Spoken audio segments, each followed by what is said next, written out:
Welcome, geeks, to a special 20th anniversary show about Microsoft.NET. If you guys didn't know, Microsoft.NET turns 20 years old tomorrow. So today I have a special panel of heavy hitters in our world where we're going to be discussing the past, the present, and the future of .NET and all the cool stuff we have done in the past 20 years. I've been super excited about this show.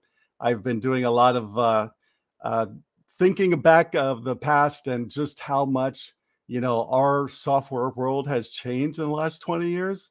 I was just telling some members of the panel that, 20 years ago, we didn't have smartphones. We didn't have the cloud. We didn't have AI, machine learning. We hardly had very many mobile devices. And look at the world today. And, I'm super excited of what the world's going to look like 20 yeyears from now. And I hope I'm here to see it. As long as there's no more global pandemics, hopefully I will be. So anyway, I'm going to go right into the show. We have a special panel of Scott Hunter, Carl Franklin, Joe G, Steve Ardelis-Smith, and Carey Payette is going to be on the show. And I want to invite them all on right now. Simon? Hey, everybody. Welcome to the show. Here's a story. So, we need 3 more people. So I think most everybody know you guys, but starting with Scott, let's go around the room really quick and just do quick introductions. Scott? Sure. So Scott Hunter, and I've been working at Microsoft for the last 15 years. I joined the ASP.NET team in 2007, and then I joined the .NET team in 2016, and we've been rocking the .NET Core to the .NET 6 the last couple of years. Awesome. Carl? Hi, I'm Carl Franklin, and I'm a Black woman in the Witness Protection Program. So if you get any phone calls about me, please, I wasn't here. No, I'm just an old guy. I've been doing .NET since before it was .NET. I think I started Quick Basic and Assembler. Yeah. So, and I'm sort of a generalist. The co-host of .NET Rocks, which is the longest running .NET podcast since before the word podcast, 2002. So we're turning 20 this year as well in August. Wow. Yeah. That's amazing. I've caught the Blazor bug lately. So I've got now another show, Blazor Train, and the .NET show, which is more about Maui and C# and regular stuff. So anyway, that's me. Joe? Hi, I'm Joe Godagno. Most people call me Joe G. I'm a director in technology at Rockin Mortgage for like the last 8 years, I think, now into my sentence, so to speak. Steve? Hi, I'm Steve Smith. I go by Ardalis online to distinguish me from all the other Steve Smiths. I've been working with .NET like Carl and a lot of the others since before it was .NET. I started my career building things with classic ASP and VB6 and COM objects and all that good stuff. I'm a Microsoft MVP, Pluralsight author. I help companies through my consulting company, Nimble Pros, and mentor folks in my mentoring program, DevBetter. And so that's me. Welcome. Carey? Hi. So I'm a lot like Steve that I started back in the classic ASP times, so doing a lot of work there. But for myself, I am Carey Payette, and I am a senior software engineer as well as an Azure architect. I'm a Microsoft certified trainer as well as an Azure MVP, and I partner with a wonderful company called Solliance that gives me room to grow and learn all these new fancy things that .NET brings into the world. Awesome. Well, I'm glad you're all here. Simon, there's some kind of feedback going on. Do you know where that's coming from? Let me see. Carey, you got some feedback coming out through your headset microphone somehow. So anyway, before we continue, I want to ask the audience. I have 5 really popular people in this world, and this is your time to ask some questions about .NET. Whatever you want to ask of .NET. So please put your questions in the comments. Also, everybody watching, I'd like to invite you to put in the comments what year did you start using Microsoft.NET. That'll be interesting to see. Okay, so I've got some questions here. We're going to also kind of we're going to answer questions from the audience too, but I do have some questions, and so for my panel. So the first question I have for the panel is, what was the first app you wrote in .NET? And I'll start with Scott first. So there's a funny story behind mine. So as I mentioned, I joined Microsoft in 2007. Oddly enough, the company I worked for was not a big Microsoft shop, but in 2000, and I want to say 2002, I was actually at the professional developer conference where .NET was announced.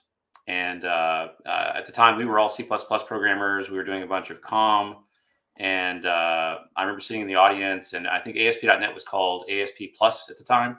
But it did move me quite a bit because we've been running a bunch of C++ code, which was slow to compile. COM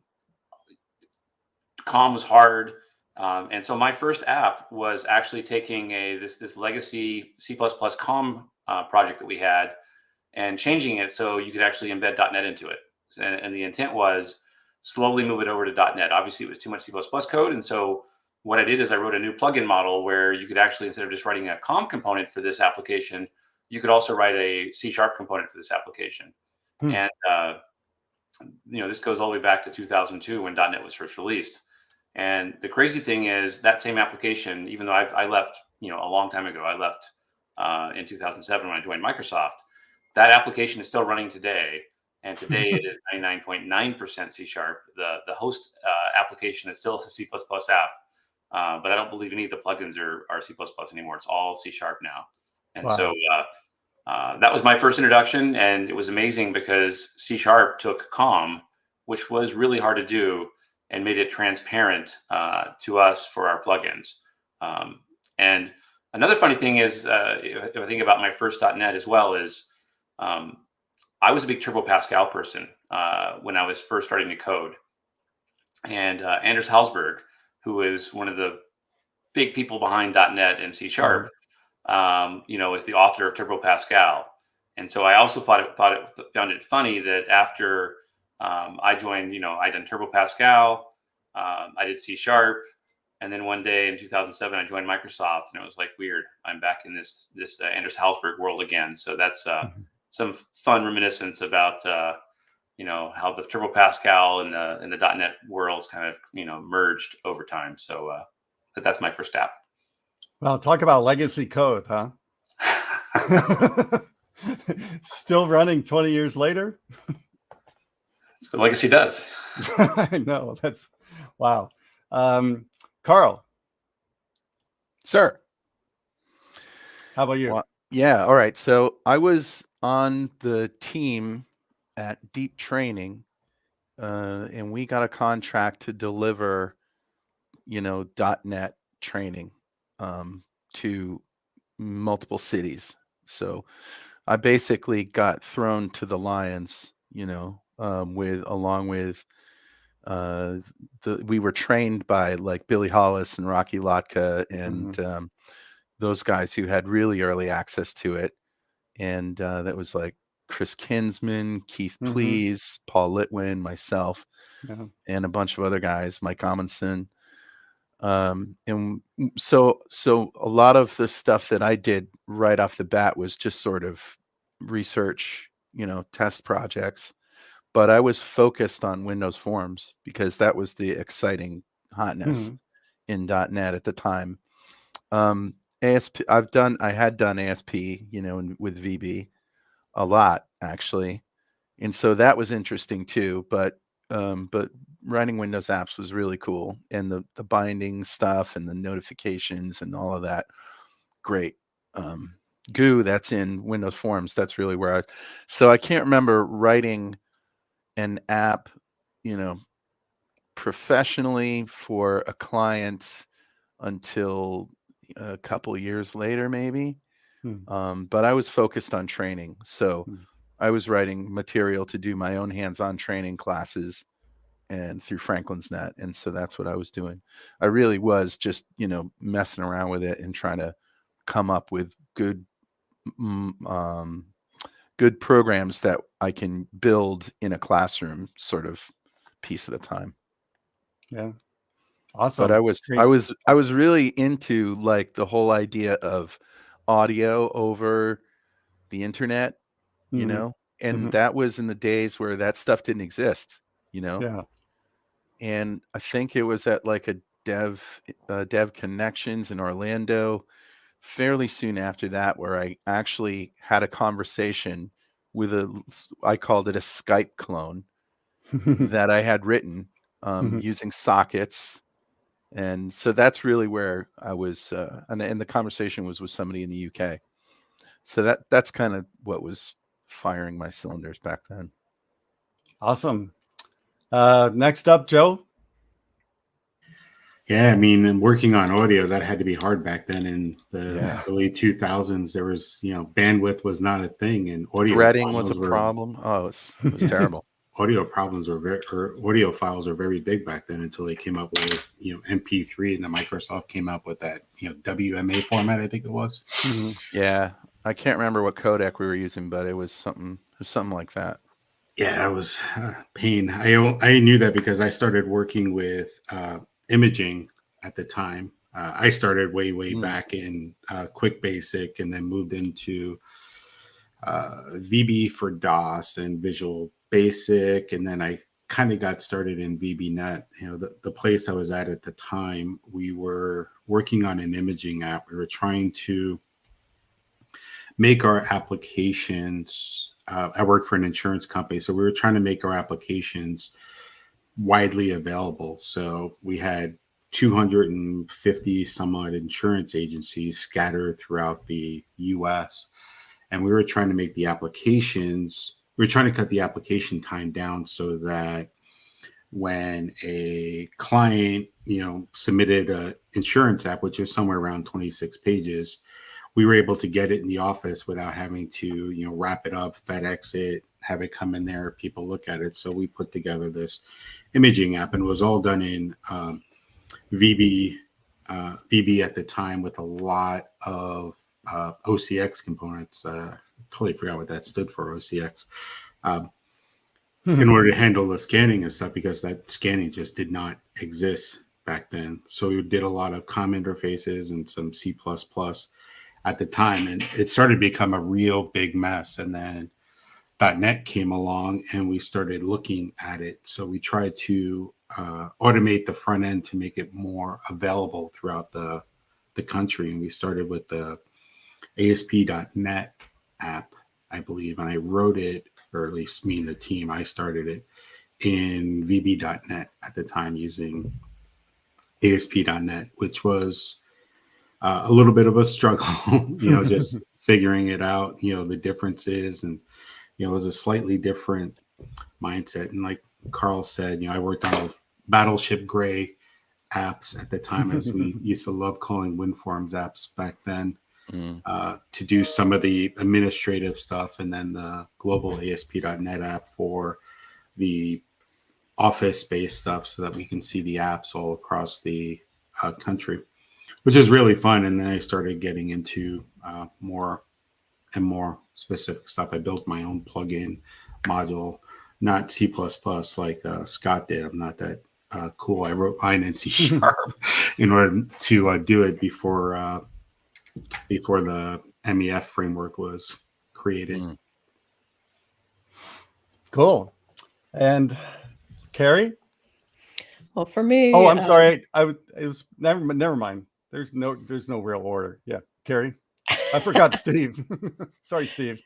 It's okay. We can hear. I can take the thunder then for this one because he took my thunder with the classic ASP. So for me, I mentioned that I had started back when .NET was still in beta. So I was working for a very large electric utility out here, and we were doing a lot with the classic ASP work, doing like customer self-service type things that essentially ultimately goes down the line to screen scrape on a mainframe screen to automate a lot of customer self-service. So the thought of .NET was really for me from a UI perspective. So I was doing a lot of the classic ASP work, and this was like .NET was coming out. It was making a lot of noise about a newer, better way of doing web development. So I did a lot of research in that, but of course, early on, figured out, I have to learn a whole bunch more stuff. So I needed to learn C#, for instance. I did come from a Java background as well, so C# just seemed a little bit more natural to me, even though I was doing like the VB script with the classic ASP. So I started learning the languages, doing some of console apps, just little helper tooly things that I could use just on my own machine.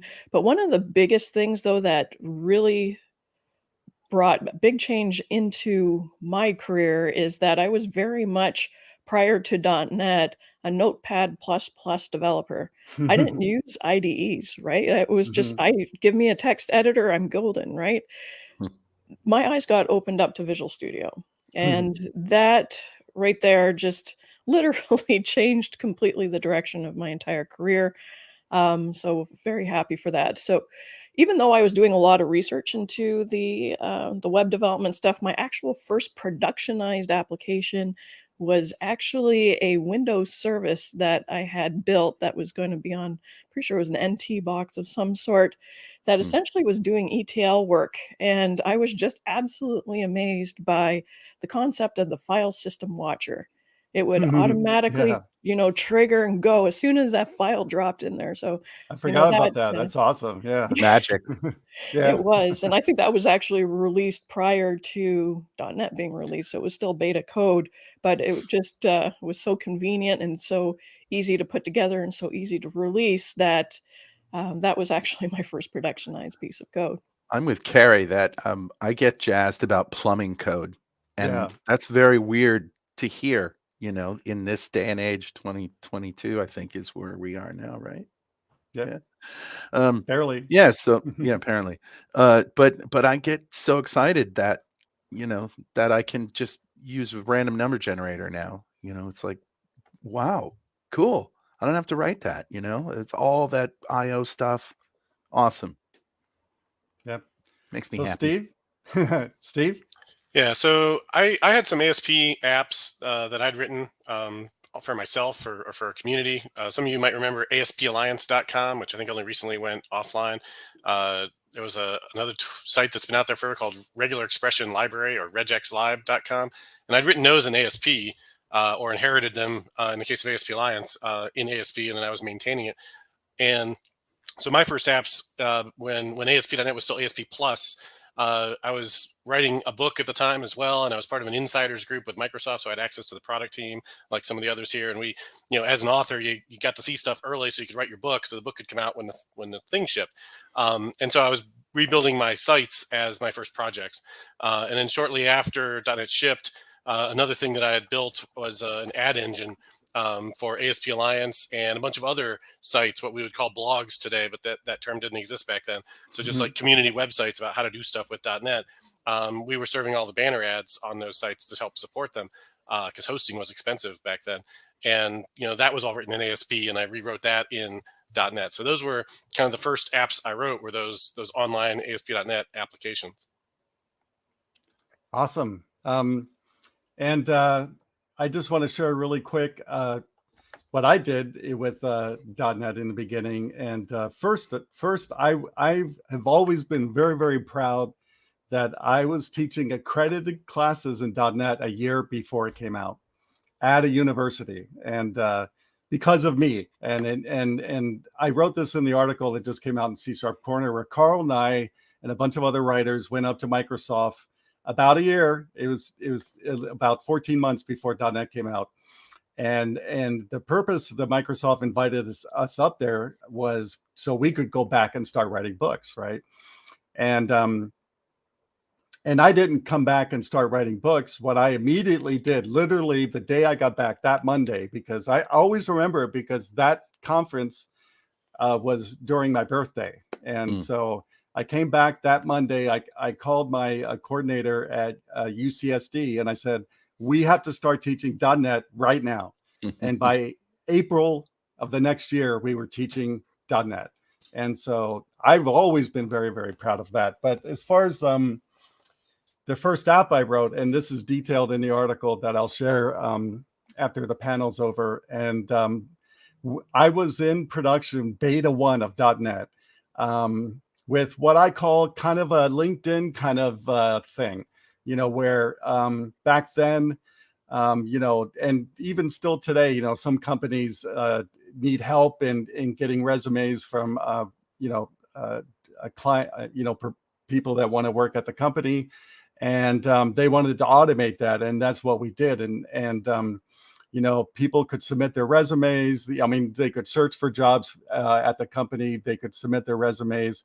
And then the thing that I wrote that I really liked and really saved companies so much time was I wrote something I called the question engine. And you can see this on LinkedIn now, you know, and where, you know, whoever's putting in the job information can also put in a list of questions, and some of those questions being required. And then on some of those required questions, they could also say, and these are the answers I'll accept, and I won't accept the other ones or something like that. And so, you know, so our question engine basically disqualified people as soon as they hit submit, you know, and so the funny story with this is one of the first customers we went live with was this big hospital organization back east of, you know, the eastern part of the United States. And when they were, you know, testing it out and everything, you know, they came back to me and the other developer, and there was only 2 of us developing, and we had one database guy, who was one of the best database guys I've ever worked with. And they came back to us and said, you know, we don't want people to know a computer disqualified them. So can you delay the message by 3 days? I thought that was awesome. And that's what we did. It's still being disqualified by my code, but, you know, we let the candidate feel that someone actually looked at the resume when they didn't. So, but, you know, and I detailed in the article too, that, you know, I would say less than 10% of candidates got through the question engine. So this, you know, allowed companies to focus a lot more of the time on the candidates that probably will be hired, right? And so that was my first enterprise application. But, you know, doing a production app, you know, in beta 1 of .NET was very challenging. And so, but we did it. And so that was my first app. Can I tell everybody how old Dave and I are, actually? No. And how long we've been Go ahead. Media whores that we are. In 1994, I started a website, which was, if you think about 1994, there were like 2 websites on the internet, and they were all schools, you know, and for Visual Basic programmers. And Microsoft had a very limited website for MSDN. And Gary Wisniewski from then Apex Software and I built this pure HTML, you know, page where we were listing other resources on the internet, other websites. And that became the place, Carl and Gary's VB homepage. And then Dave, not long after that, we linked to him. And Gary said, you know, we want to host Dave too. So we actually hosted your website, .NET tips, not VB tips and tricks. VB tips and tricks. Yeah. This is VB, 1994. And so, you know, that's how long Dave and I have been doing online stuff. And it was purely like, you know, text editor, HTML, test it locally, upload it with an FTP client. And that's it. And then we got into CGI for back end stuff. And so then, when there was ASP with all of that stuff, that became very popular. Yeah. I want to date. Yeah, Carl. It's okay. Carl and I met in '94 at VBits, and that's how we came to know each other and started playing guitar before the VBits conferences, a couple years later. And that was so much fun back then. Yeah. But yeah, Carl, and I always appreciated Carl and Gary giving me that space on their server, because that was my first, public website, like Carl's saying, wrote it in Notepad, and yeah, that's how we got our start. Yeah, it's been a long time, Carl. I don't know about you, but I'm heading to the nursing home right now. They let you out for good behavior today. If I can walk, I got my wheelchair and my cane. Well, I've joked forever that I'll be coding in the nursing home. I'll be sitting there in my bed typing out .NET code or something. When I'm hacking into the hospital system so they can bring you your Tang. No more morphine. I did up my morphine. An extra Jello. Wow. Man. So before I go on to the next question, I want to invite everybody to put in the comments what year they started .NET, and I know someone put in what app they started, so you can do that too. Let's hear from everybody. It'll be interesting what all our listeners have been when they started with .NET. So the next question, because I want to keep moving along, is what do you love most about .NET? And this question actually comes from Mahesh, who writes C# Corner. So let's go backwards this time. So let's start with Carey this time. What do you love most about .NET? So what I like most about .NET is probably more of the recent stuff, where everything just started coming under one big framework. So you have .NET, you don't have all these different little pieces. It's like one unified framework. You can do everything from, console, web, desktop, mobile, cloud stuff, you name it. So the thing that I love the most about .NET is that it's all encompassing, and it's like a one-stop shop for whatever you need. Yep. Steve? I really love C# and have loved C# since the beginning. I knew C before that and Java a little bit, and I was mostly a VB programmer. But when it came to .NET, I went to C# because VB.NET and VB looked too close to one another. And so it was too easy for me to use my old VB6 habits with VB.NET. And also I knew that the actual stuff that I was working with, ASP.NET, was all written in C#. So I was like, well, I better use what they're using. But what I love right now is that .NET is open source. It's very easy to test. It runs anywhere. It's incredibly fast. It's really easy, in my opinion, to build things and model them in such a way that the business logic can be encapsulated and separated from all the infrastructure concerns, which really helps make it easier for code to last longer and be more maintainable for a lot of these larger corporations that have legacy code that's this big ball of mud that they can't test easily. They are loving moving forward to .NET Core, .NET 6, and having that better ability to make things a little bit cleaner and a little bit more testable and faster and more portable. Like everything's great right now with .NET 6. Right. Joe? So for me, it's kind of two things. Carey touched on one of them, and that's just the broad, one platform to make it easier to do everything. Whether it's on a Mac or a Windows PC or Linux, makes it easier. But I think the other thing is kind of what Carl touched on a little bit earlier, and that's as .NET progresses from the pre-betas and alphas to 6. Microsoft's making it easier to write code. I don't have to write a random number generator. I don't have to write file watchers, or I don't have to write file IO. They take care of a lot of the behind the scenes stuff. And I only have to really worry about the business logic or gluing the parts together, which makes it a lot easier. I don't have to worry about it. They have smart people. Let them worry about optimizing the file IO or shrinking the size of the HTTP requests. Let them worry about that, and we can focus on, what the business needs at the time or your client needs. Yeah, that's why we're here, right? Yep. Joe, Steve already, Carl's next. Oh, did Carl leave? Where'd Carl go? I don't know. I was Oh, there he is. Here? Carl's next. Yeah, Oh. there you go. What do you love most about .NET, Carl? Async await changed my life. Yeah. I was heavy into threading and semaphores and locking and all that crap. And along comes async await, and just, all that crap just went away. So that's more along the lines of, the plumbing code, but the plumbing code is awesome. It's Mhm. spectacular. Another thing recently that blew me away was I remember, maybe 5-6 years ago, before .NET Core, Mhm.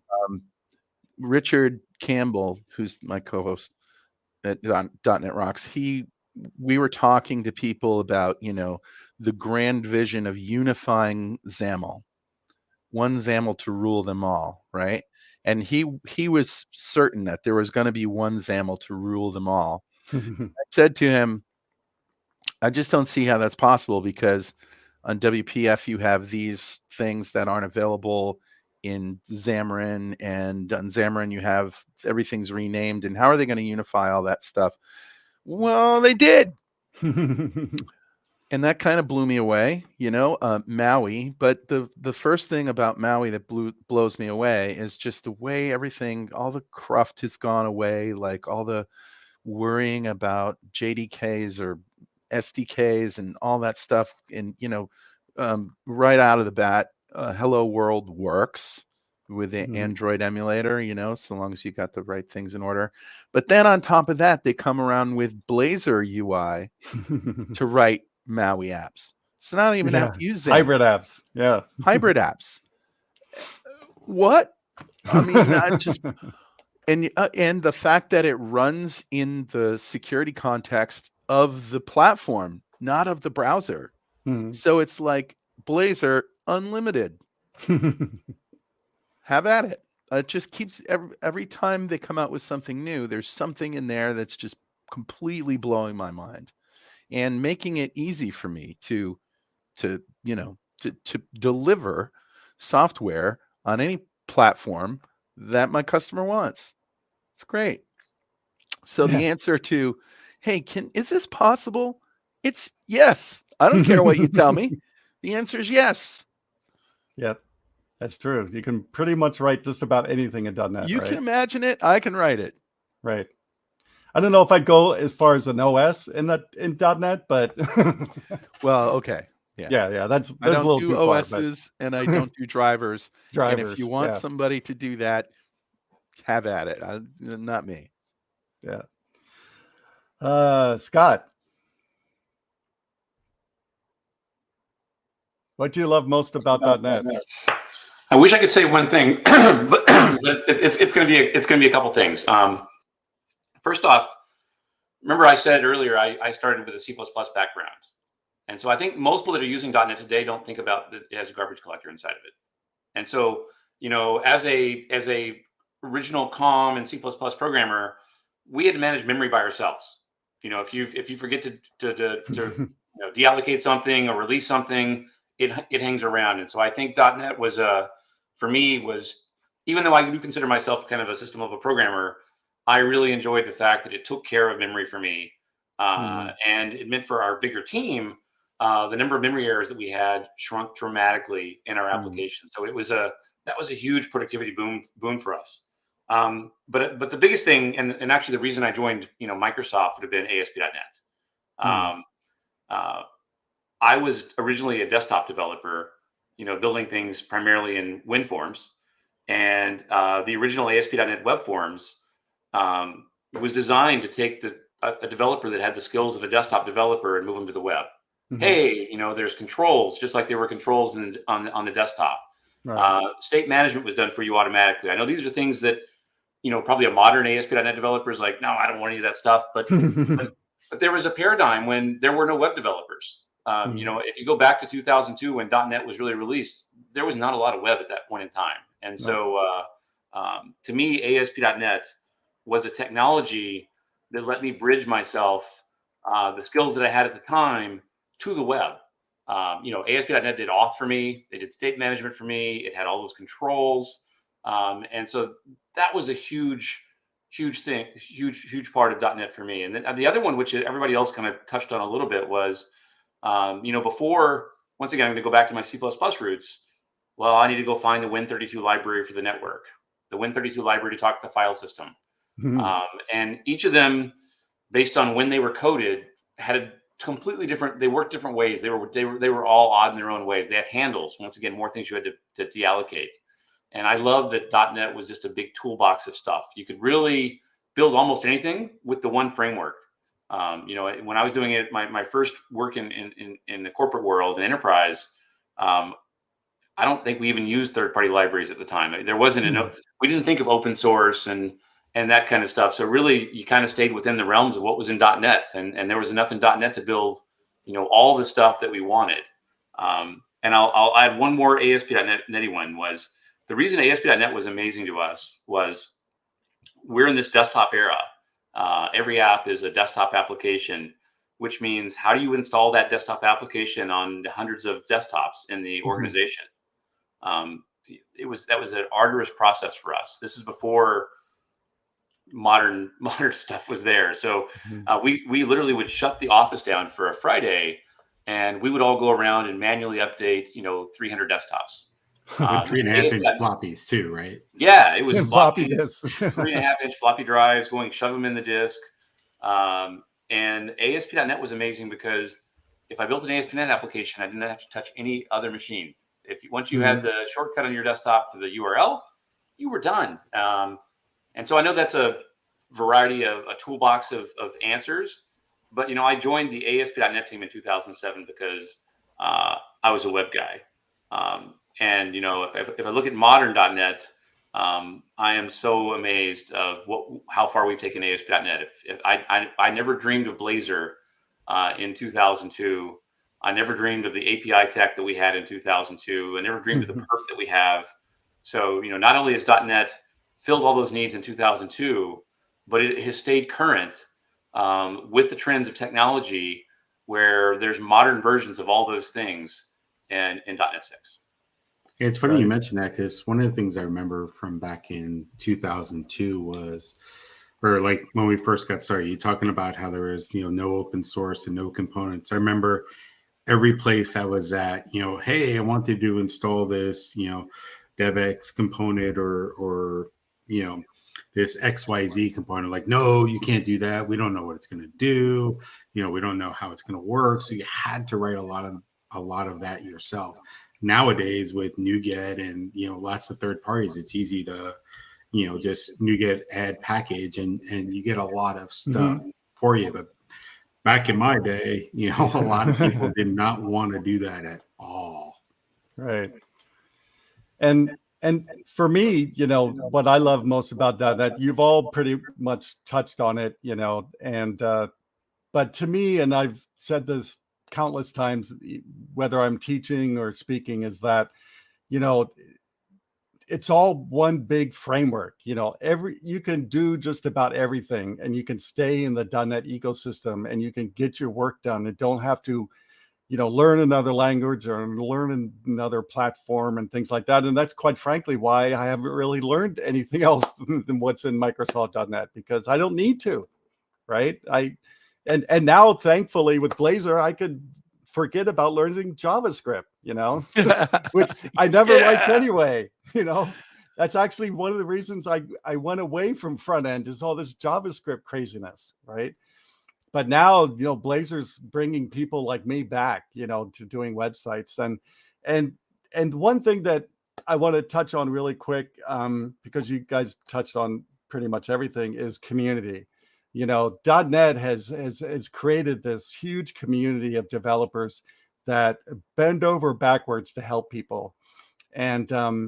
And I just have to say that, with all of you, I've known most of all of you for a while, Carl the longest, of course, but the community that we've had in .NET to me has been dramatically helpful for myself. And getting the word out about .NET too, is community, I think, has really driven that. And And so I just want to give a shout out to everybody out there writing content or providing content, especially those of you doing it for free, like most of us do. And and we will keep going as long as our community grows, I think. Hey, you talk about community. I mean, when .NET first started, in addition to, Carl, Steve, and Dave, you guys working on the insiders, there was INETA that started, the International .NET Association, to help, spread that community and Right. talk about things and get speakers out there to spread the word and provide that education and guidance, which is super helpful. Very important. Yeah. Yeah. I have another little story here. I'm a storyteller. I'm sorry.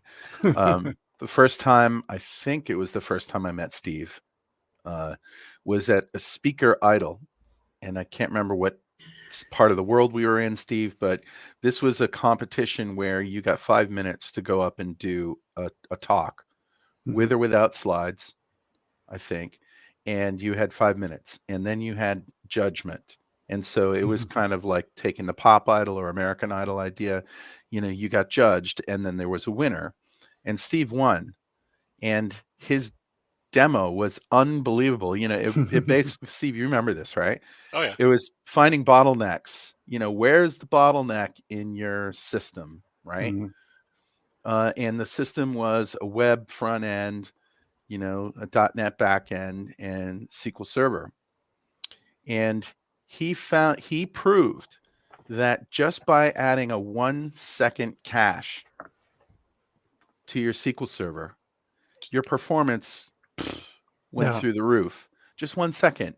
It didn't matter if it was 30, it didn't have to be 30 seconds, 60 seconds. We're all sitting around thinking, oh, but 60 seconds will be better than 1 second. And he proved it, that just 1 second. And guess what? That's not enough for anyone to think that the data is cached. Right. Yeah. It was brilliant.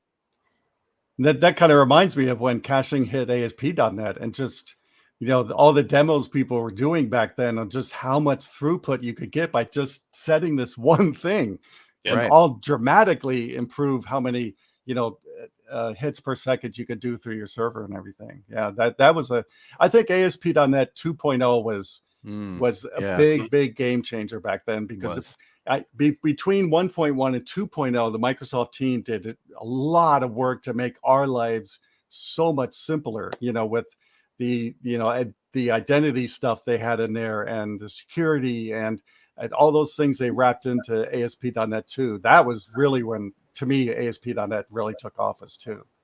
Now, I'll give you a funny story, Dave. Of the ASP.NET 2.0 stuff that shipped, we only shipped about a fifth of what we actually built. Wow. There are so many C# or ASP.NET 2.0 features sitting on the floor on the campus that we never on shipped. The floor. Wow.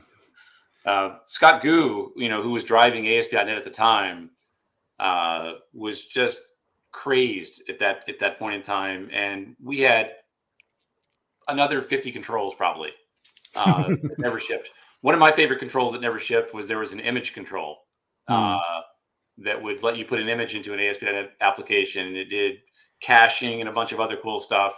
I tried to build that control like twice once I joined Microsoft, and the problem was there's so many corner cases on that you never can get it 100%, and so that's why it never shipped. But literally, I could have basically spent the first 3 years of my career just going and finding one of these controls that we never shipped, and and trying to put it back in the product. Scott, was there any indication on the team, or any feeling that you didn't want to do too much because you wanted to leave room for the third-party control community to grow?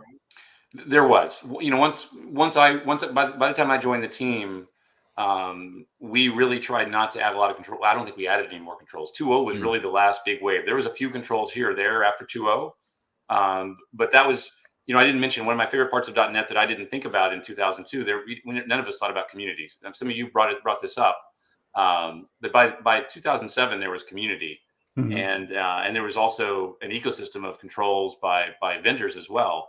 And so once that happened, we were done. The most we did on the controls after we saw that community kind of build up and the vendors build up around .NET was we just did a play. I think it was .NET 4, where we made sure that HTML4 worked with all of our controls. And so that, which by the way was a lot of work. We spent probably half a year trying to make sure that our controls emitted better HTML and it was compliant HTML and stuff like that. But we already knew that the community and the vendors had so many controls that we were not going to go and try to go there. So and that's why we stopped.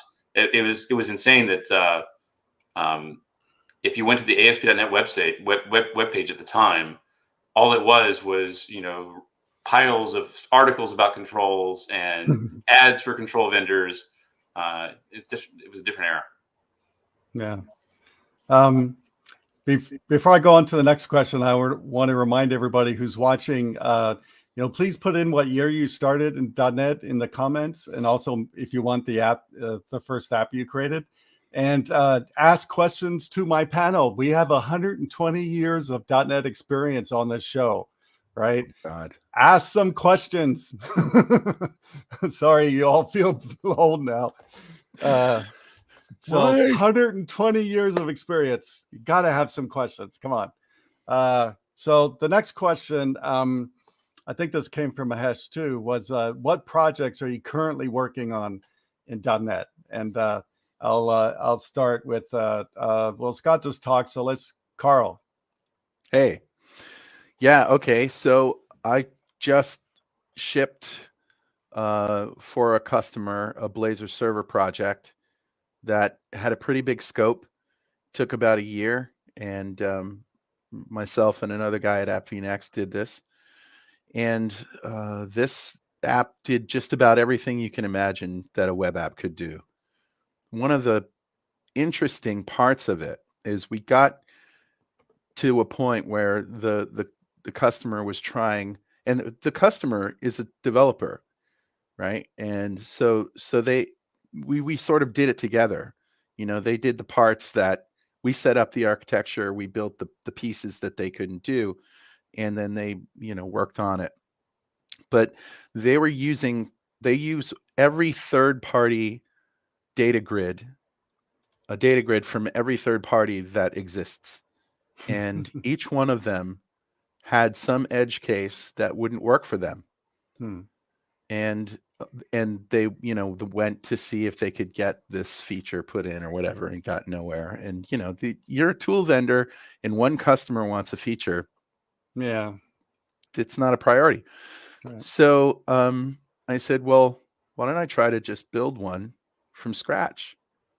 And he's like, you really want to do that? And I'm like, well, you're not getting anywhere with these tools. We tried everything. And so I did. And I made them a grid in Blazor that did exactly what they wanted to do, no more and no less. And it took a little bit of time, but now they have, whatever they want. They can code it and fix it themselves. Did you call it Franking Grid perchance? Because that would have been an awesome name. No, but that's great. I like that. I like that. Yeah. But it's not something that I'm going to open source. It's not something that I'm going to give away. It's a work for hire. It's just for them. But the fact that I was able to do that, it would be unheard of, for an application developer, not a systems developer, not somebody who's particularly good with controls or components. I have some experience doing that kind of stuff, but that isn't where my passion is these days. But the fact that I could do that and deliver a product that worked for them was really amazing. Yeah. Joe, do you want to go next? Sure. At work, I really don't do a lot of, it's a lot of proof of concepts now because, I lead teams I lead 5 .NET teams, but on the side with some of my open source efforts and public speaking, the biggest project I've been working on, for the last couple of actually months now is what I call Joseph Guadagno.NET broadcasting, and essentially allows you to write out or it'll monitor your blogs or YouTube, or actually just blogs and YouTube right now, and then tweet out and Facebook and soon to be LinkedIn hey, have you seen this blog post? Or here's a new video. Currently working on a feature right now that me as a public speaker or any one of us, you can put in the talks you're doing and it will send out periodic reminders saying, hey, sign up for this conference, a C# Corner conference or Dev Intersection conference. I'm speaking.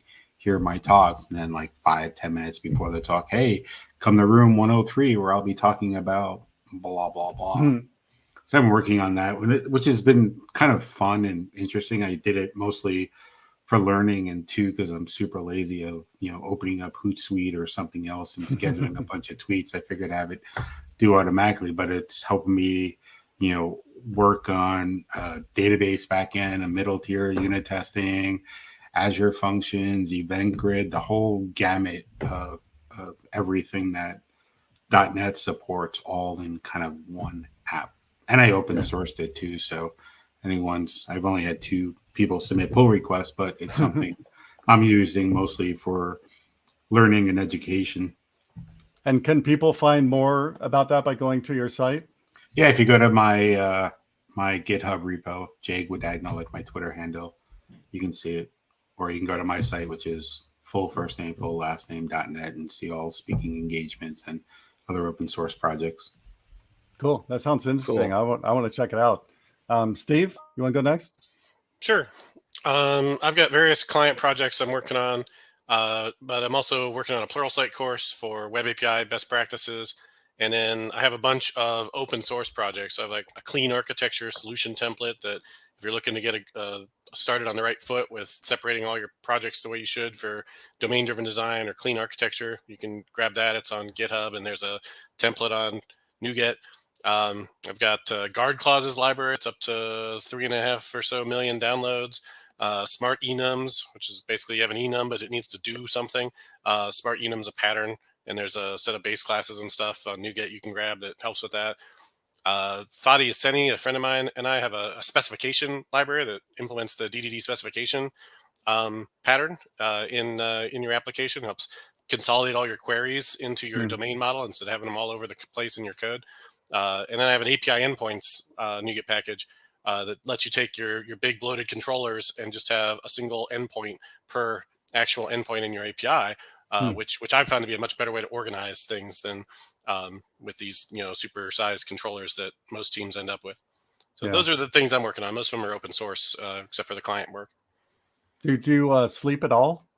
Well, a lot of these things have been around for a while, so like I'm just doing a point release and things like that. So and they do get pull requests and a lot of community contributions, so that helps. But it does take time to answer issues and put together what goes in a release and test things, all that stuff. So I'm not building these things from scratch every week or anything like that.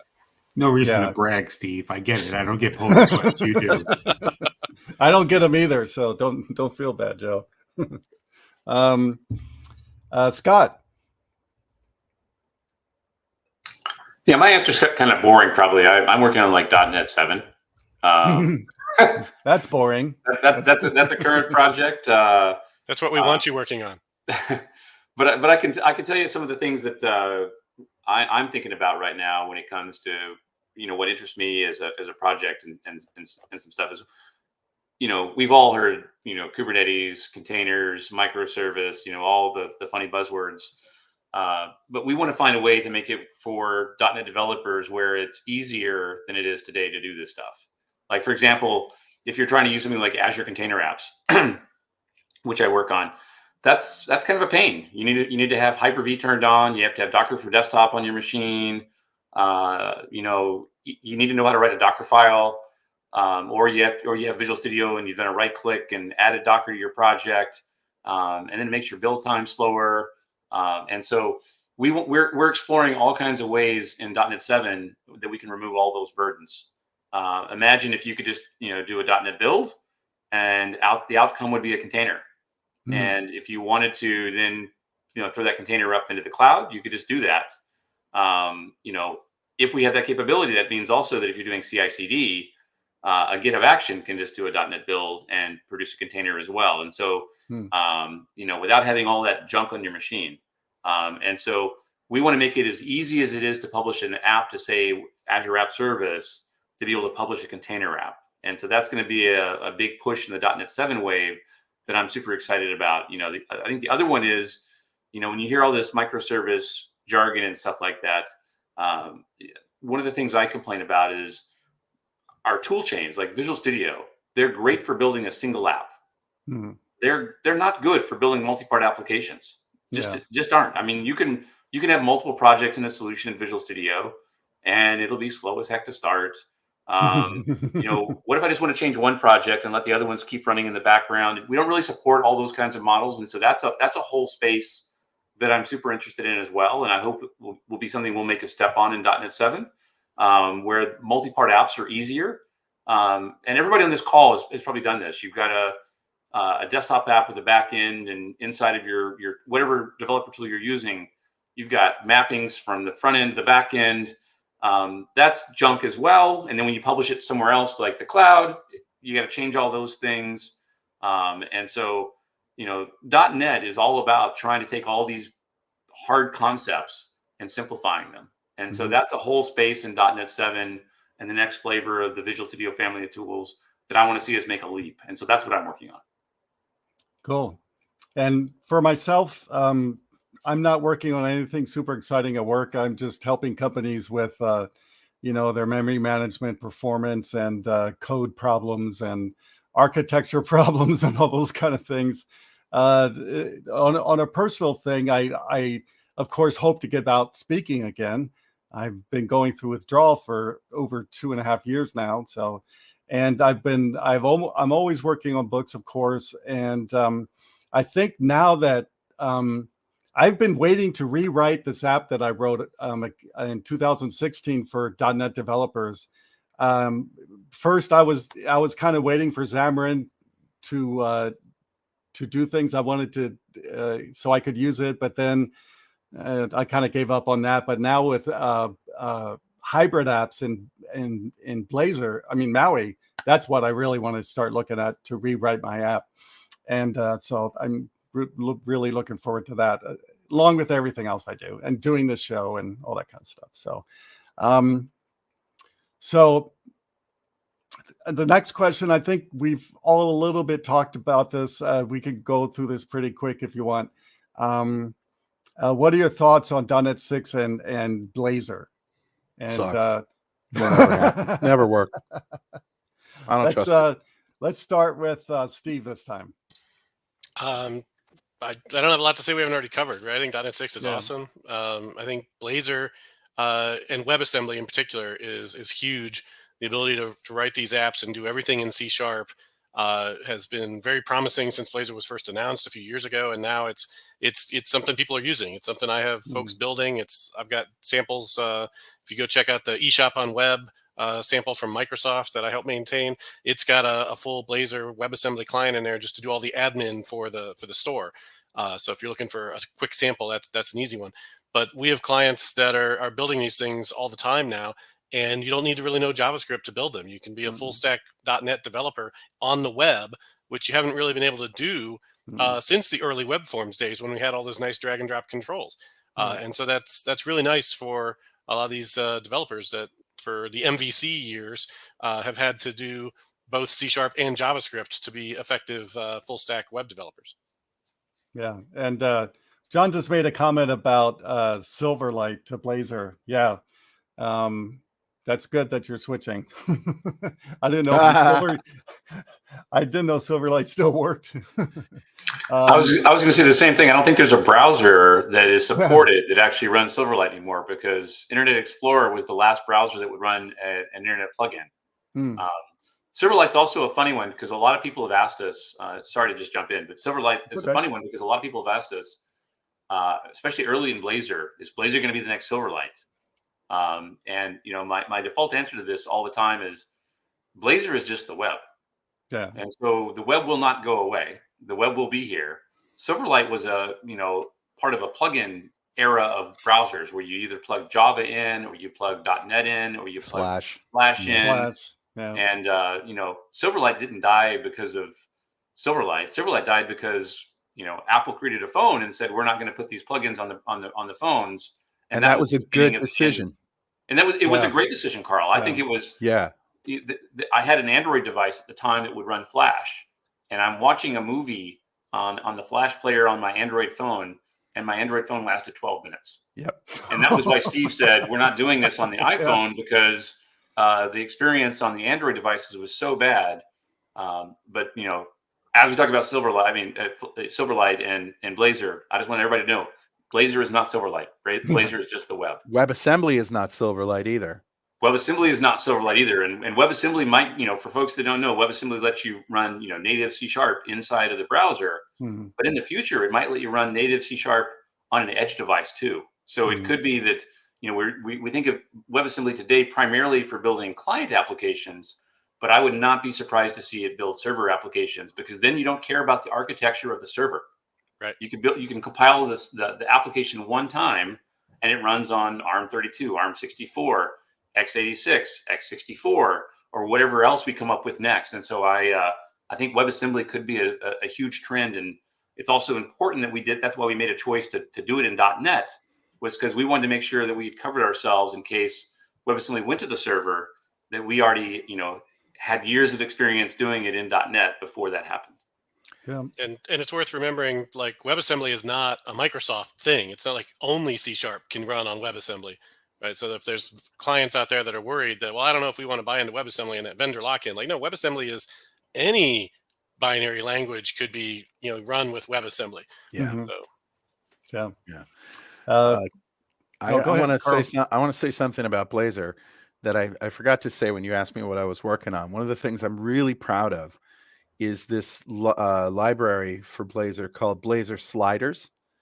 And if you just Google Blazor Sliders, you'll find my repo, and there's a link to a live demo there. I pasted it for you guys. Just check that out. I mean, that is insane that we can do this in a web app. And it's basically panels, right? With sliding panels that take up the whole screen, and you can have panels within panels within panels, and, like, you know, it's like Windows Forms. And also is shipping in this project that I told you about, this Blazor server project. You got me all excited. I thought it would help you build White Castle burgers or Crystal burgers. It's just regular sliders. not that Blazor kind of sliders. With or without onions? That's the Yeah. question. Well, yeah, we talked about Blazor a lot. So anybody else have something, their thoughts, anything to add about Blazor .NET 6? Anybody, before we move on to the next question?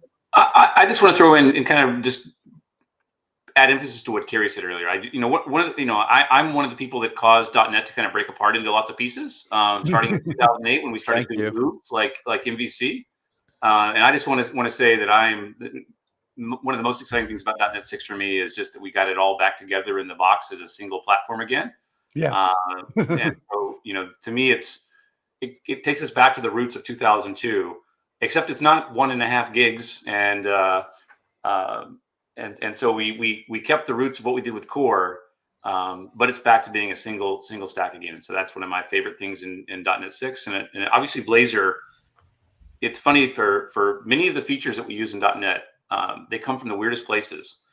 Blazor was a demo at an NDC show.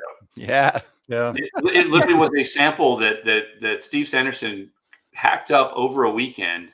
Part of my team was at that show, and they're calling me. They say, you have to see this. And I forget what the time translations were, but I just remember my entire team telling me I had to see this.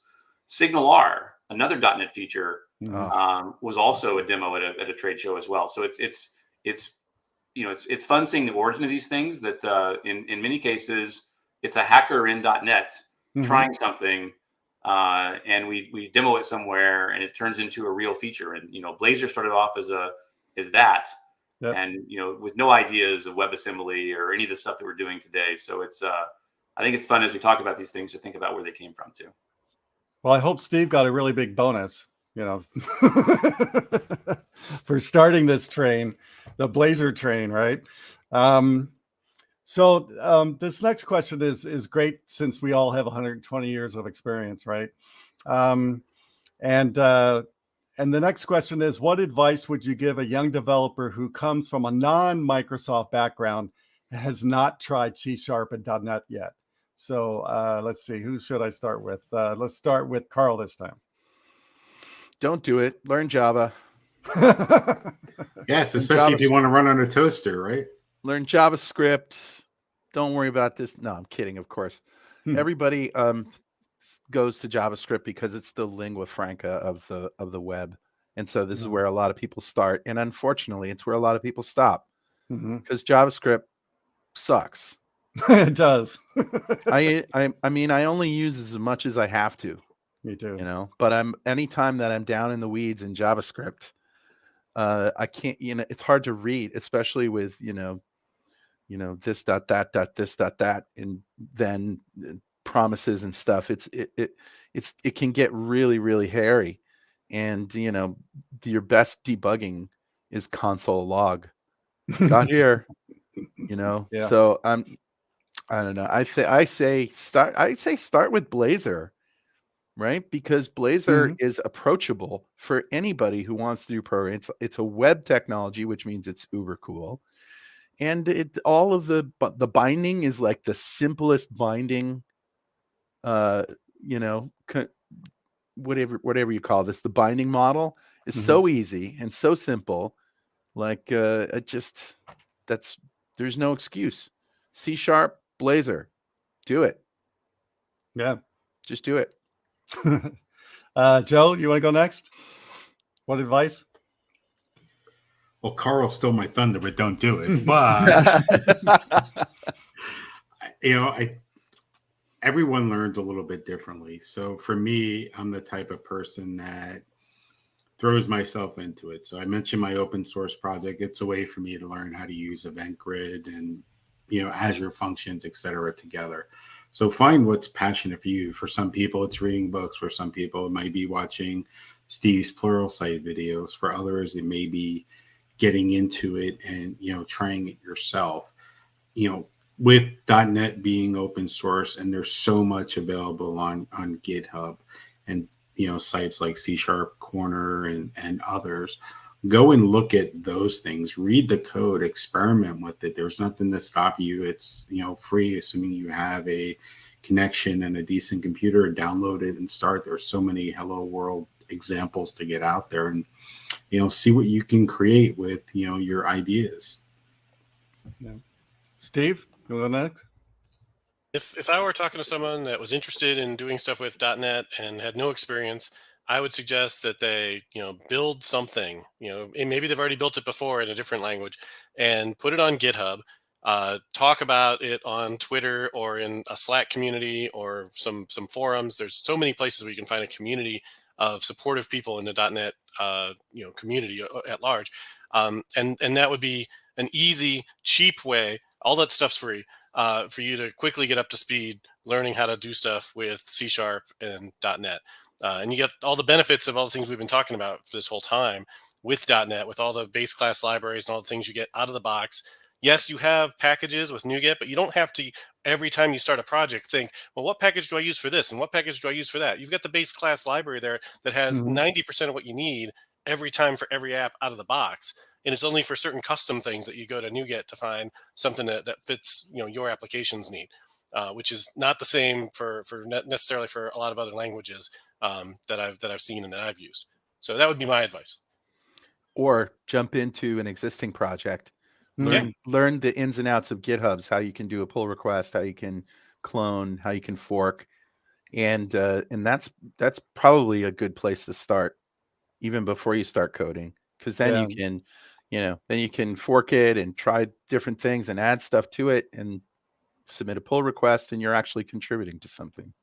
Yeah, and I think most of us all have repositories out there that we want people to help, right? So, just find some repository that you're interested in and start helping. You can easily search GitHub for issues that are marked a certain way or have a certain technology. Just look for like help wanted on various issues, and you'll find no end of them. Carey.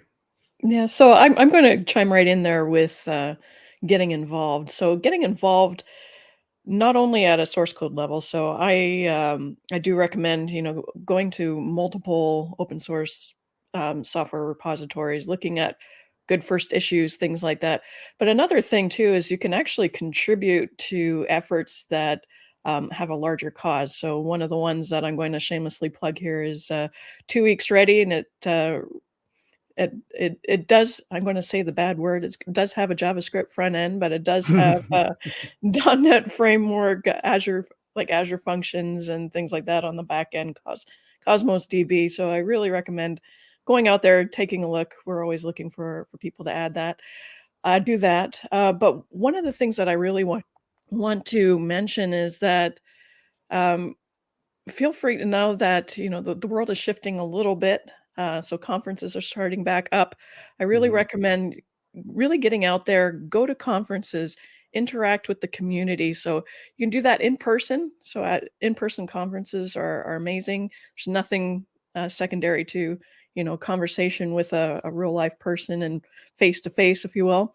There's also multiple virtual events, so take advantage of those. There's tons of teachers out there that are willing to share their experiences and provide some direction.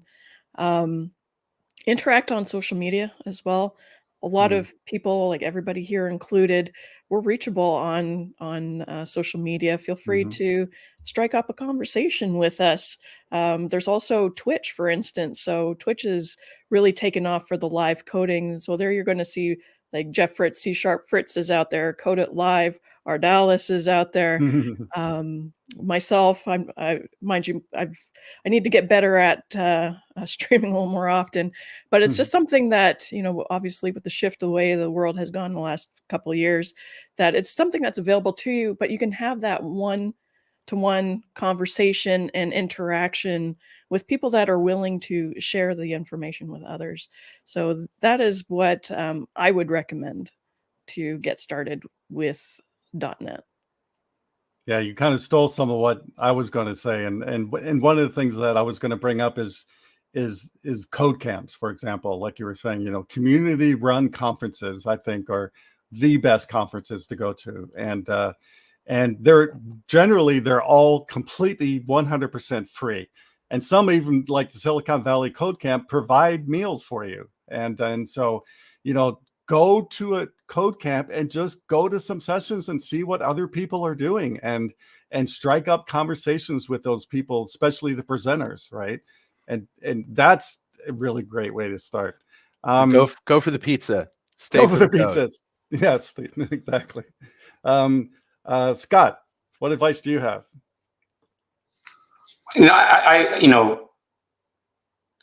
Carl started off with, anti-JavaScript. The reality is, as a developer, you're gonna probably learn more than one language. And so what I would say is one of the most fun things to do is to, I assume you're going to start with JavaScript or Python. But I would challenge you to try to write, the same application in 2 or 3 of the languages. One of the best ways I learned what I liked about the various languages was writing the same application in a couple different languages. Which is good as a way of learning anyways, to learn the nuances of the different languages and the nuances of each of the platforms. And so my advice is, don't just lock yourself into being a JavaScript developer or a Python developer. Try multiple languages, and you're going to find that in most cases, different languages fit different problems in different ways. And myself, I've done Basic, Turbo Pascal, C++, Java, .NET, JavaScript. I'm not saying you have to know like 7 or 8 languages, really deeply.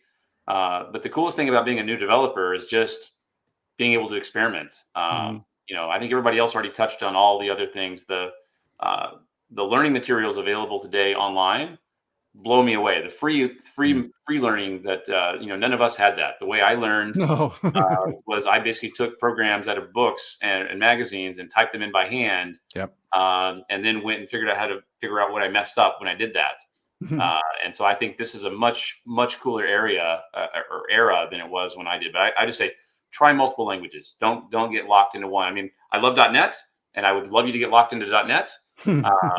But at least give .NET a try. I just want to clarify the JavaScript sucks statement. That laser slider thing that I wrote, it's like it wouldn't happen without JavaScript. Yeah. So JavaScript is essential. You're right. Even if you're doing Blazor, at some point you're going to want to read something or write something to and from the DOM, and Blazor doesn't do that all that well. So in fact, I'm not so sure you can. Maybe you can. I don't know. But there's going to be a time when you're going to need to learn JavaScript, even if you're not writing your applications in it per se. Right. Exactly. So I agree. Yeah. And I can't believe we're almost out of time already. Man, I should have made this 2 hours, but that's too long. Before I move on, I just want to say one thing really quick to John, who's been making the most comments. John, I love your comments. I just want to ask John a question real quick. Do you live in the U.S.? And I'll tell you why I want that answer in a couple minutes. So I think he lives in Chicago. Chicago. Okay. And John, I also have to answer your question. I love the page you made. Care to share the code, please? Yeah, well, it's if you just look on GitHub, it's a free open source repo, so you can get it there. Blazor sliders. He's our only U.S. Person watching the show, I think. Chicago Burb. All right. So we're at the last question, or the last thing I want to talk about really quick. Well, we have 16 minutes left. So the future. What's the future going to look for in .NET? So what do you see coming from .NET in the next 5 years or so? I don't want to go too far out. And what do you find the most exciting? And I know Scott probably knows what's coming in the next 5 years, maybe, but I'll let him go last. Let's do it that way. And so, so Steve, do you want to go first? Sure. I think one of the things that's really challenging today, and Scott actually touched on this. I actually wrote down my answer before he mentioned this, but making microservices, or even if you're not using microservices, just collections of interacting processes is more and more common and necessary in larger applications these days, as opposed to just a single monolith.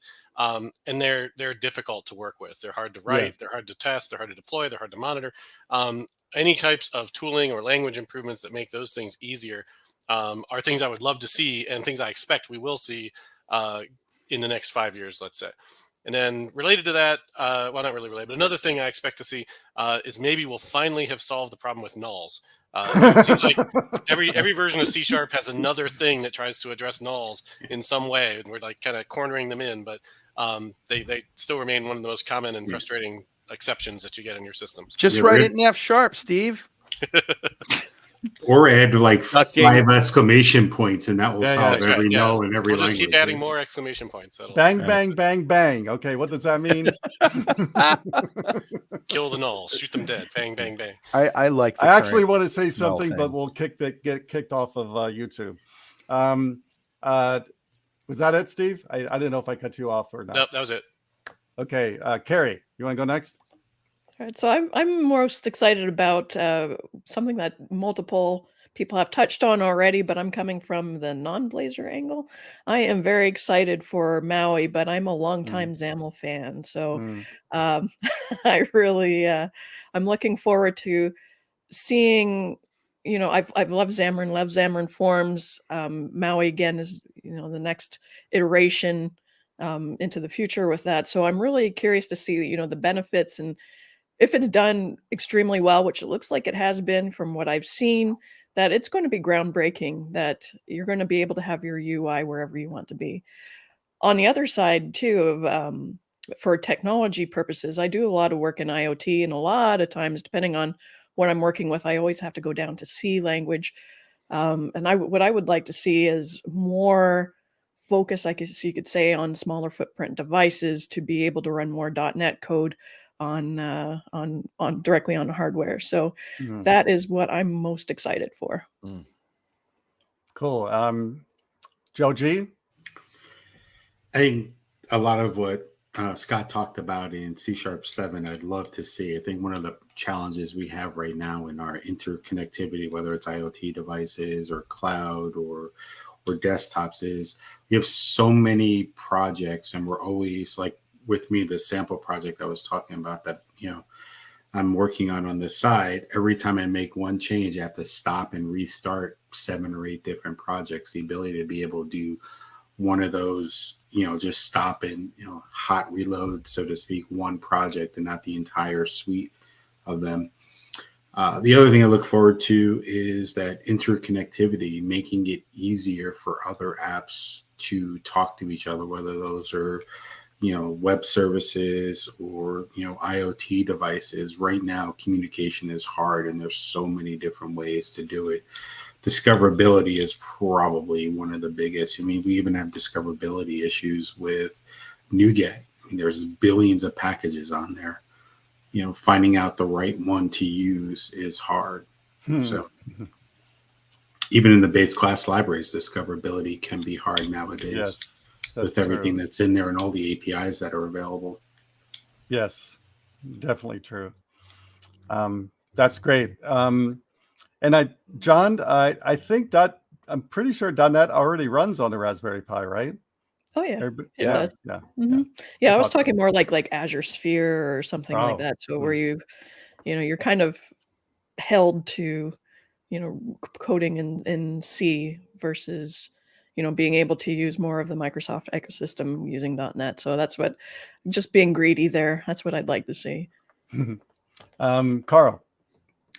I want a $500 HoloLens, please. And I want it now. And I We all want it do. full. I don't want any border around what I'm seeing. I don't want a little box. I want it full face. And a bodysuit so you can feel it too, Absolutely. Yeah, I think that innovation-wise, Microsoft has attempted and either failed because of the current state of technology, a lot of really cool things already. And so I think you're going to probably see some of those come back around, now that the framework is like rock solid and cross-platform and all the great things that we're talking about. I think maybe you're going to see some things that have been tried and not succeeded. So you're saying Scott's image control is going to finally make an appearance in That's .NET exactly, 7? man, you read my mind. Well, Scott's probably got the code somewhere, right? For that image control. There's a lot of great ideas, you know what I mean? And now you get the feeling, and I know I do, but you guys probably do as well, that if somebody can think it up, it can be written. I mean, it's a matter of creativity. So, and just finding those things in the past that you wouldn't have dared to write, like the Skype or whatever. Look at the stuff that we're doing here on the web. We're doing, multi-panel video streaming, and everybody's got their own webcam and stuff. And we should all just be going, oh my God. We didn't have this 20 years ago, right? It's like Louis C.K. Yeah, it didn't have it. It's like Louis C.K. on the plane when somebody complains that the Wi-Fi went down. Oh, this is bull crap. It's like, dude, you're in a chair in the sky. Perspective. You're lucky if it works at all. I sometimes, I swear to God, I'm amazed that this stuff works. But it's never worked for me in a plane. Oh, no, I'm talking about just code, right? I mean, sorry. Because we're working at higher and higher levels, right? And so many things have to trickle down to the OS in order for it to work at all. It's just like amazing. It's an amazing stack. Yeah. So I'm happy about where it is right now. I can't imagine things that I'm going to experience in the future, but I also think that there some older ideas will come around again. Yeah. And I want to go before Scott because I want to let Scott go last because he knows. He's the VIP and he knows, right? For me, I wrote down a couple things. One is all of you that know me know that I'm really big into coding standards and code performance and code quality, and that's been my huge focus for years now. And so I hope that the tooling in Visual Studio gets better. I think it's getting better. I'm kind of waiting to see what happens and what actually stays, what people actually use as opposed to what's coming out in Visual Studio. So I hope the Visual Studio team is really, really working hard at the tooling of making coding easier for you because, I think Visual Studio, it has come a long way in 20 years, but I think it has a way to go to help people write code like this faster, quicker, to provide solutions to their end users faster, because our world is going so fast these days that we have to deliver these things faster and faster and faster. And so I think we need better tooling to not only learning how to do it right, but also delivering faster. The second thing, which I thought of, which I really didn't think before, but one is, I hope Microsoft comes with easier ways for us to monetize our work. I know GitHub has sponsors now, which I don't know how many people are actually using that. The Microsoft Store, I've looked at it. It seems really hard to put stuff up there. I'd like an easier way to put things. Carl, I mean, most of us probably know the old days of the shareware days, right? Shareware. Back in the 90s, and I actually did okay selling shareware back then, and actually that's why I had an app featured in the February '95 issue of PC Magazine, right? And that's because of shareware. And so for some reason I thought of that. I think we need to kind of get that ball rolling and get people money for all of their hard work, and I'm talking about me.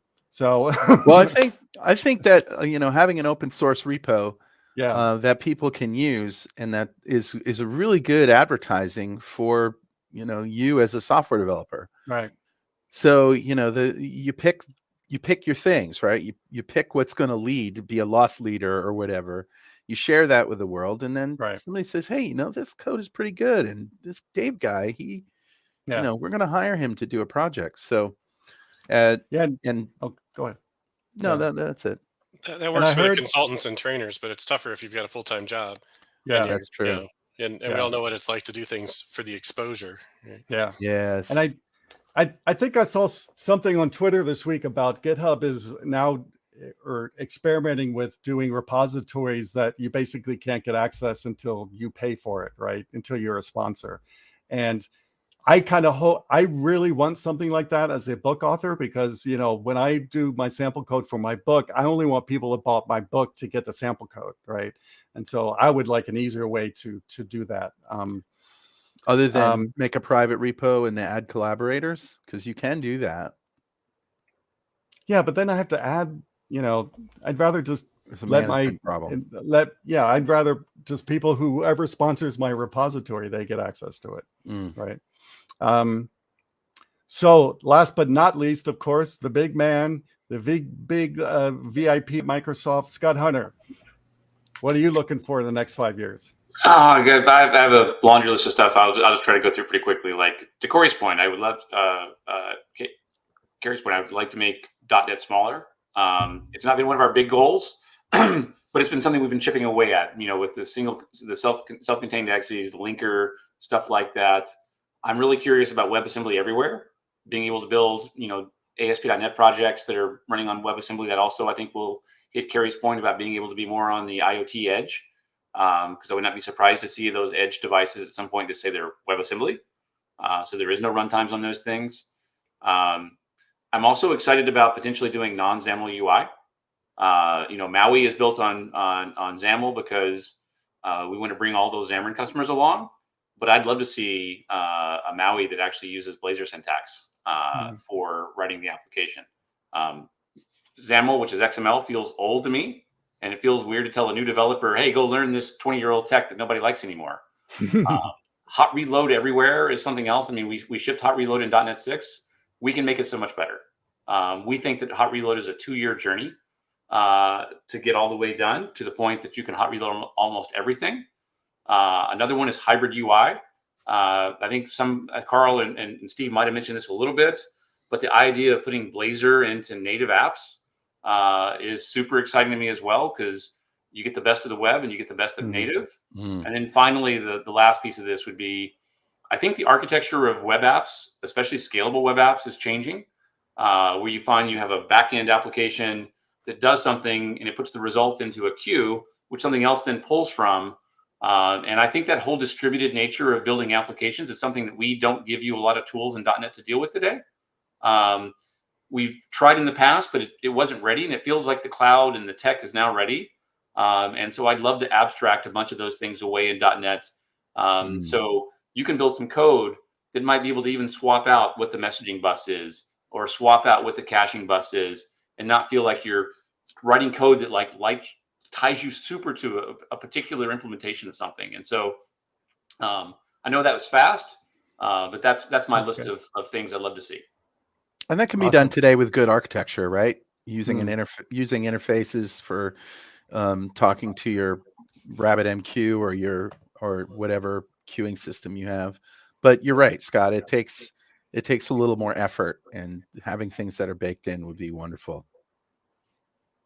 Well, we're out of time now, so I want to say a huge thank you to all 5 of you who are here. Scott, Carl, Steve, Carey, Joe.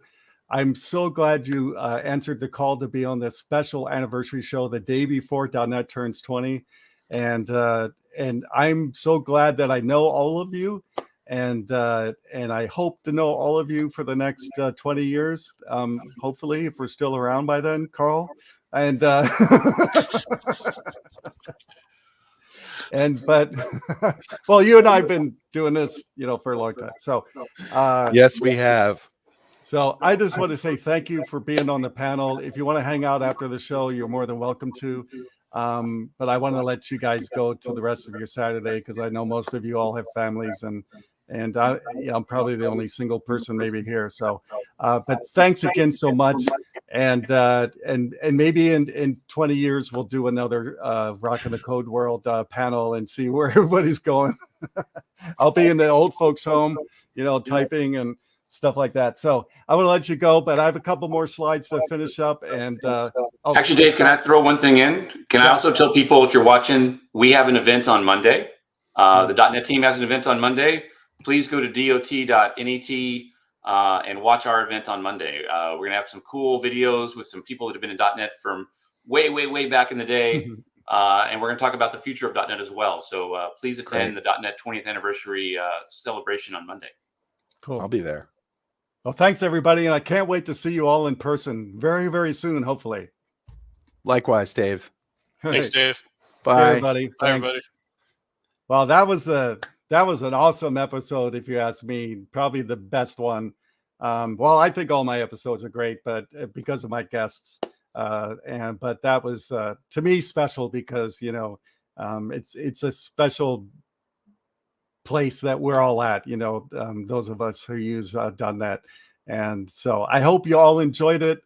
If you're watching live, I hope you enjoyed it. If you watch it later, please reach out to me or my guests and tell them your thoughts. I'm sure they'll love to hear it. John, the reason I asked you where you live is because if you want, and you can tell me if you want this or not, because you made the most comments in the show today, I will send you all 3 of my latest books autographed, and some swag from Grape City and some swag from my website if you want. So email me at the email address at the end of the show, and I'll get that shipped off to you. And thanks a lot for making so many comments, John. I appreciate it. Just got a couple wrap up things really quick, because we're out of time. My article came out this week, look at 20 years of Microsoft.NET, my first enterprise application and more. So if you want to see the journey that I've been on in the last 20 years, a little more detailed than I can talk about on this show, please go to and check out that article. Next, of course, with every show, everybody watching wins a copy of Code Rush from DevExpress. Code Rush is the only refactoring tool I've ever used in .NET. I love it. It helps me be more productive, and it teaches me stuff. So why not try it out if you're not using something else? And I'm not talking about the refactoring in Visual Studio. So if you're not using a refactoring tool, get Code Rush. It's free. Just go to devexpress.com/.NetDave. It's a free, real copy. It's not stripped down or anything. So go check it out. And also, I want to plug really quick the help I'm doing for the orphanage, the Voice of Slum orphanage in India. I'm raising some money. I think it's close to $600 now. And so please go there and help me raise money for the kids in the slums that I visited in 2019. They're all very special to my heart. And I've been helping them ever since I came back from my trip, and also got their vocational training running again because of the support that I've been able to get from you guys. So please donate there. If you don't want to donate through that, just go to voiceofslum.org and donate there. And with that, I'm going to be off next week. So the next show will be Bill Panaberthy. Gosh, I've been talking too much today. Anyway, Bill was on the .NET conference a couple weeks ago, and he's going to be my guest in 2 weeks. So check out that show. Also, with every show, please be safe with the COVID pandemic. Please listen to your medical professionals. And if you have a spare 30 minutes, please donate blood at your local blood bank. All the blood banks around the world are in a shortage. I donated last Sunday, and one donation can help 3 people, which I think is awesome. And something else I found out, I've been giving blood since my 20s, and I just found out last Sunday that if you donate a pint of blood, that's 650 calories you burned. So, and you get out doing yard work for a day. Why not? And you get to help your fellow human being. So go for it. With that, I want to thank everybody for being on this special show. I want to thank my special panel, Scott Hunter, Carl Franklin, Joe G, Steve Smith, and Carey for being on the show. And I want to say a special thanks to Simon, the producer, who puts up with us and stays up late so we can provide this show to you almost every Saturday. So with that, go rock.net, and I'll see you in 2 weeks.